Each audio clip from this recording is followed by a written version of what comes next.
ஒரு முஸ்லிமை பொறுத்தவரை அவன் விரும்பியது நடக்காது. அல்லாஹ் எதை விதித்தானோ அவனுக்கென்று எது முடிவு செய்யப்பட்டிருக்கிறதோ அதுதான் வாழ்வில் நடக்கும். ஒரு முஸ்லிமை பொறுத்தவரை எது அவனிடத்திலிருந்து எடுக்கப்பட்டாலும், எது அவன் விரும்பியது நடக்காவிட்டாலும், அவன் தேடிய உறவு கைகூடாவிட்டாலும் அவனை பொறுத்தவரை அவன் மனதில் நினைப்பது அல்லாஹுடைய நாட்டத்தில் உள்ளது. என் இறைவன் எனக்கு எப்போதும் நலவைத்தான் நாடி இருப்பான்.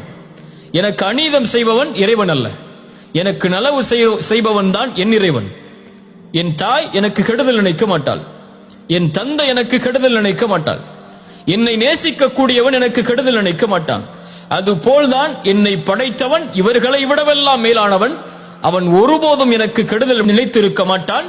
அவன் நாடியது நடந்திருக்கிறது, நடப்பது எனக்கு நல்லது, நான் அதை விரும்பாவிட்டாலும் என்பதைத்தான் ஒரு முஃமின் தன்னுடைய வாழ்க்கையின் அடிப்படையாக கொண்டிருப்பான்.